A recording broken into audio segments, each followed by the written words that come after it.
brought to you by Bethel School of Technology. Learn more at betheltech.net/Ken Coleman. So I currently work as a laborer at a lawn care company, and they offered me a promotion for winter to be an assistant manager. They've been a good company to work for, and I was excited for the promotion, but after taking your career assessment last year, I had begun to work towards the goal of bookkeeping. This week I've been offered a job as an accounting tech, but I'm feeling uneasy about taking it. Should I take the job, and what's the proper way to deal with the fear and doubt about it being in the sweet spot?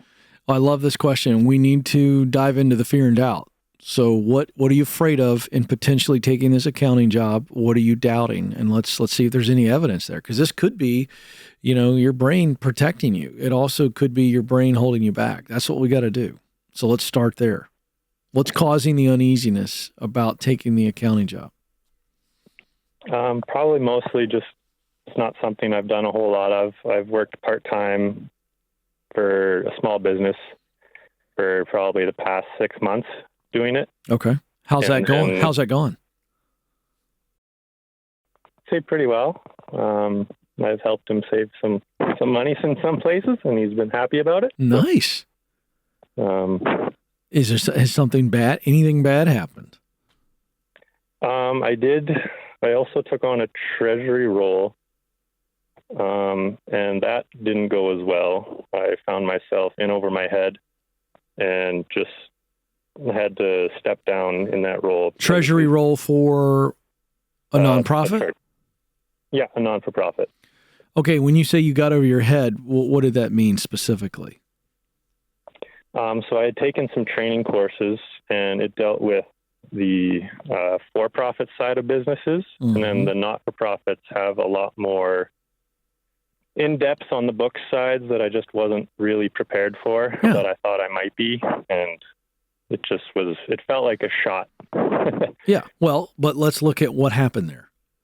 You have all of the ability to do it. You just didn't have the training and the knowledge to do it, but the skill was there, correct? I think so, yeah. No, let's come on, let's be honest.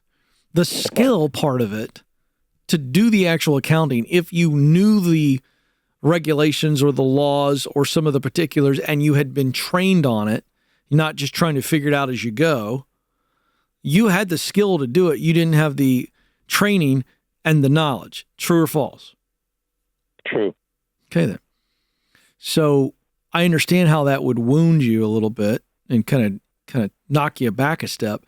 But instead of questioning whether I should be doing it or not, you should be going, I learned something valuable.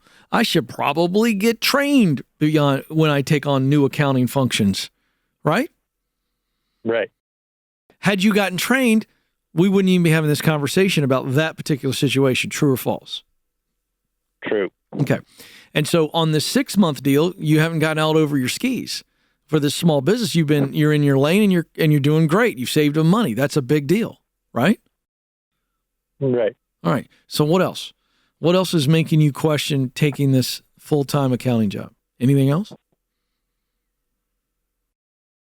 More just probably leaving something I'm more familiar with and something that could potentially also be in my sweet spot with the manager position. Okay, let's look at that. Which one of them will pay better initially? Initially, the manager job. For the lawn care? Yeah. Okay. And what's the ladder look like? What would growth look like at that company? What would you move up to next, and how much would that pay?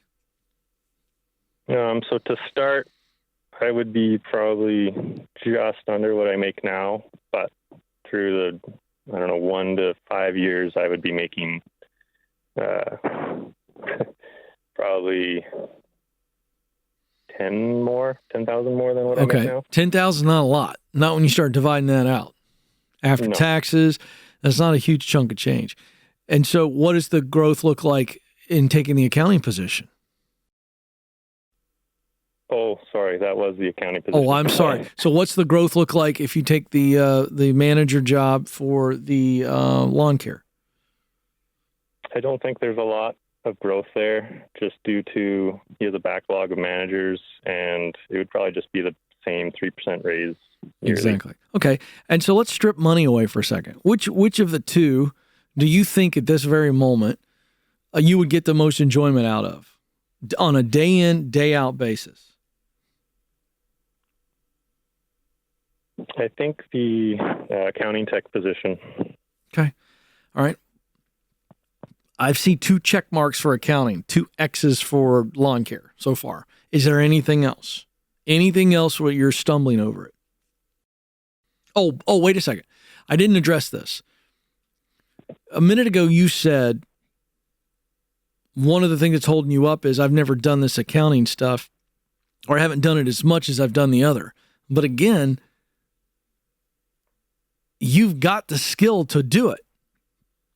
And you acknowledge that, correct? Yeah. All right, then. All right, what else? Anything else? What else is rolling around in your head that's going, I don't know, man. I should probably take the lawn care job. What else? Yeah, I think it's mostly just fear of the unknown still. Just right. Okay. Where do I go after the accounting tech? Well, what do you mean? Go back to clarity for that. Okay. Well, what do you mean? Where do you go after accounting? There's an opportunity. There's an opportunity. Let's map that out. You tell me, what could possibly be in your future once you take this accounting tech job and you do a really good job? We know that there's an opportunity for management. What else could you then be qualified for, whether it's at this company or something else? I could work my way up to become a partner in that firm. I could start my own business. There we go. I see 2 things right there that I love. So when you say you don't know where you could go from there, you do know where you could go, correct? Correct. Paul, listen, I'm not seeing anything that should keep you from taking this accounting tech job. This is the best short-term play, and it's the best long-term play. That experience gets you so many opportunities, relationships as well. I like it. I like that move.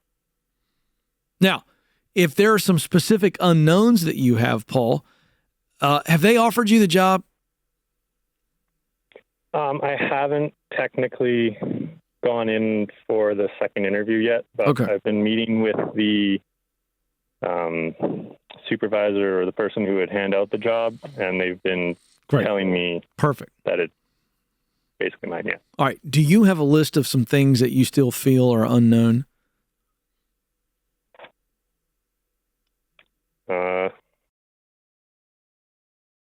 You just told me. Really. Okay, because you told me. Okay, good. So if you don't have a list of things that are unknown, then you know everything there is to know. If you don't know everything there is to know, as far as the day-to-day work, you can't, listen, you and I cannot predict the future. I'm not talking about that kind of unknown. I'm saying you know what is required of this job.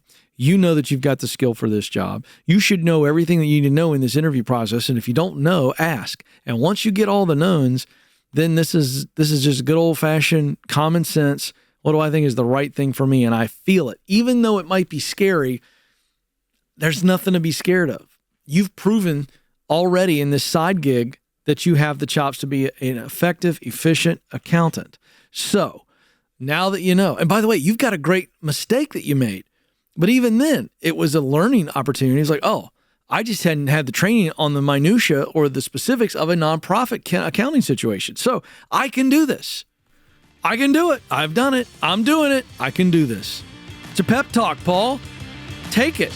Step forward. Launch your tech career today at betheltech.net/Ken Coleman.